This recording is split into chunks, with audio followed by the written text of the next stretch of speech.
কখনো দেখেছেন যে কেক উড়ে? অনেক কেক তো দেখলেন, প্রজাপতির অনেকগুলো কেক দেখলেন, কিন্তু কখনো কি দেখছেন প্রজাপতির ডানাটা একটু উড়ে উড়ে ভাব এরকম? আজকে আমি আপনাদেরকে দেখাবো একটা প্রজাপতি কেক, যে কেকটা উঠতেছে, সরি মানে পাখাটা উঠতেছে এরকম বোঝায়।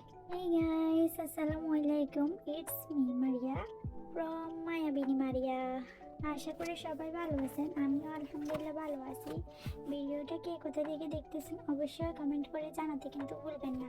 আজকে আমি আপনাদের সাথে শেয়ার করে নিব একটা প্রজাপতি কেক, আর এখানে ক্রিম মেকিং করে নিচ্ছিল। আর এই যে প্রজাপতি কেকটা হবে জাস্ট এরকমই, দেখেন পাখাটা কিরকম একটা উঠতেছে উঠতেছে উঠতেছে ভাব না? অনেক রকমের প্রজাপতি কেক আগে দেখেছিলাম, কিন্তু এরকম কেক আমি আগে দেখিনি। অনেক সুন্দর মাশাল্লাহ। আর এই কেকটা করার জন্য একটা রাউন্ড শেপের মোল্ড লাগবে, যে মোল্ডটা থেকে কেক বাইর করার পর এটাকে হাফ করে জাস্ট একটা চাঁদের সাইজ করে কেটে নিতে হবে। এরকম ভাবে সুন্দর করে এক পাশ থেকে কেটে নিতে হবে। আর এখানে ক্রিম দিয়ে সুন্দর করে কোডিং করে নিচ্ছে, যাতে সুন্দর করে ক্রিমটা সুন্দর করে বসে যায়, এবং বিভিন্ন প্রজাপতি যেহেতু বিভিন্ন কালার হয়, তাই বিভিন্ন কালার দিয়ে সুন্দর করে কোডিং করে নিচ্ছি।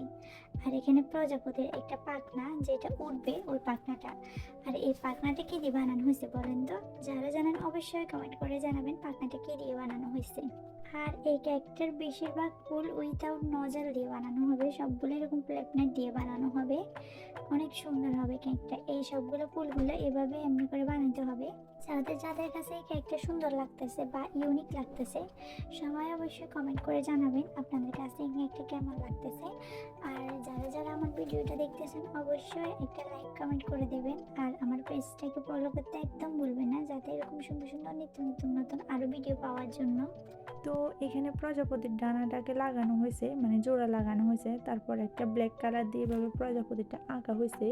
তারপর প্রজাপতির অন্য মাথাটাতে একটু ফুল দেওয়া হচ্ছে। এটাকে প্রজাপতি নাকি পুডিং? এটা তো কিছুটা পুডিং এর মতো লাগতেছে, তাই না? সরি, আমি মেবি ভুল বলছি, এটা মেবি পুডিং বানানো হয়েছে। পুডিং আপনারা দেখছেন কিনা জানি না, আমাদের বাসায় পুডিংকে বলা হয় বড়া। তো এই বড়াই বানানো হয়েছে মেবি। আর এখানে ফুলগুলো সুন্দর করে বসে দিতে হবে। আর এখানে বেশিরভাগ ফুল কিন্তু করা হয়েছে বাটার ক্রিম দিয়ে, আমি ফার্স্টে দেখা দিয়েছি বাটার ক্রিম ইউজ করা হয়েছে। আর এই ফুলগুলো সুন্দর করে আলতো হাতে সুন্দর করে রাখতে হবে, না হলে একটুর সাথে একটু লেগে গেলে পরে ভাঙে যাবে। ওই কারণে আস্তে আস্তে সুন্দর করে এইভাবে রাখতে হবে, যাতে কোনোটা না ভাঙে।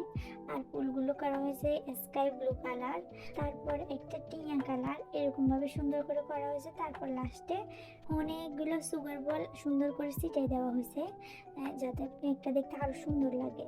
অনেক সুন্দর হয়েছে মাশাআল্লাহ। আপনাদের কাছে কেমন লাগছে অবশ্যই জানাতে ভুলবেন না। আল্লাহ হাফেজ, আসসালামু